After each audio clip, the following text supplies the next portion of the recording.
All right, welcome back.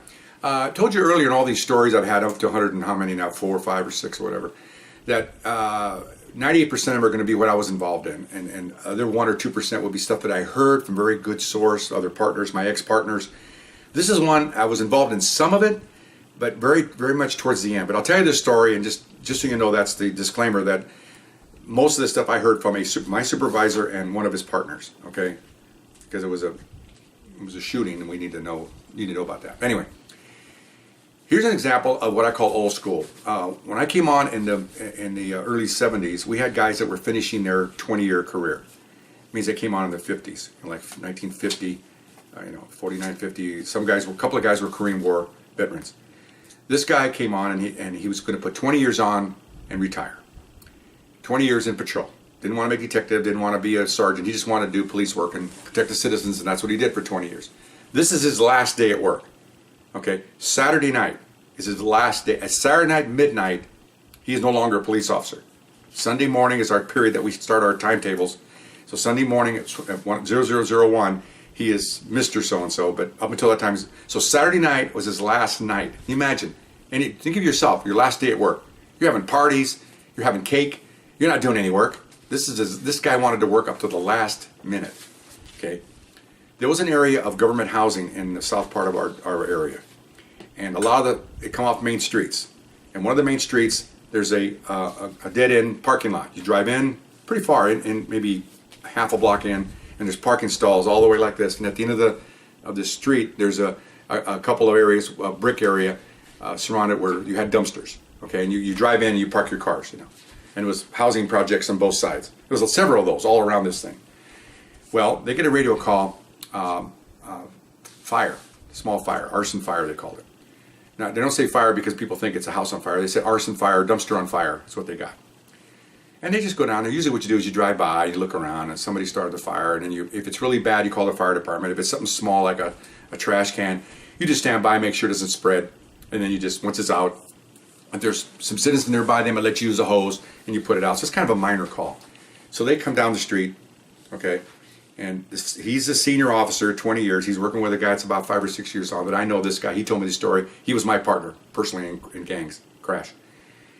He's driving. They make the turn, and they're sitting, it's about 11 o'clock at night. Remember now, he's got an hour left of work. 1 hour left. They turn into the street, and they're sitting there, okay? And the senior guy says, don't go down the street. Something's not right here. And this is what this guy told me. And he says, I'm out. I'm going to get the shotgun. So he gets the shotgun out. A 20-year veteran, I'm out. He says, I'm going to walk down the side over here, and when you see me get to the end, come on down the street. Now, they didn't call us for any backup. He just thought something was funny. He wanted to make sure. And you can see a little fire down on the ground at the end of this long stretch. Little, like a trash can, a small trash can. So this guy says, okay, I mean, you listen to a 20-year policeman. He knows what he's doing. So he's sitting there. Nobody's out. It's dead calm, which is weird because usually you have people, usually someone's out. Okay, that's another thing. Hair on the back of your neck goes up. He said, so I'm sitting there and I'm watching him walk all the way down. Then I see him turn and then I start coming down. When I start coming down, I get about halfway down and I hear boom, boom, and it's a shotgun. It's his partner's shotgun. You can hear a shot. You know a shotgun from a pistol. Okay, so what he does is he roars up and turns the car and jumps out looking for his partner. Okay, because he thought maybe by side chance, maybe his partner was shot. So his partner's yelling, I got him, he's down, he's down, he's down. So he runs up, and behind this brick area, it's about chest high, where they had those big industrial dumpsters. What had happened was, this guy set the fire, found this out later on. He called the police. He was going to kill himself, a cop. The cops came around the corner, stopped at the top. He got out in the dark, the senior officer, 20-year officer, got out in the dark and walked down in the dark.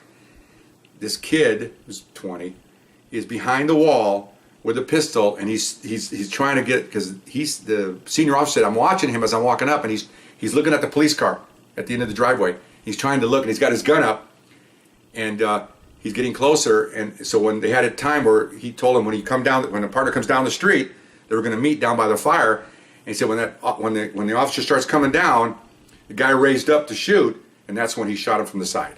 Okay. 2 shots, head and shoulder, killed him instantly with a shotgun.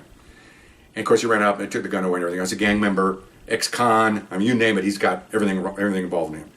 So I didn't roll to this one. I heard it the next day because this was all they were talking about. We came to work the next morning, and it was the crime scene was still there.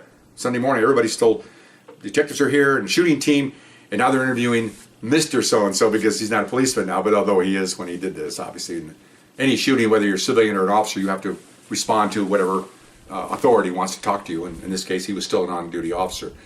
But shooting came back clean. The family suit, of course, didn't collect anything because he tried to shoot officers.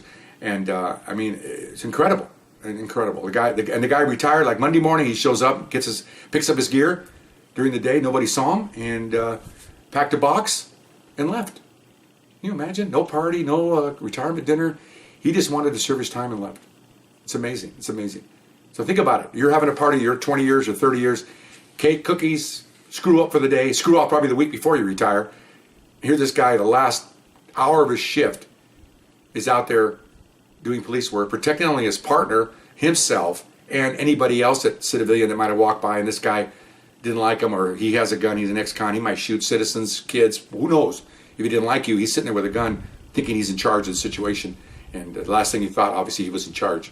He ain't in charge. The man upstairs is in charge, and he took care of it. Anyway, so that's my story, and hope you enjoyed it. We'll see you next time. Bye-bye.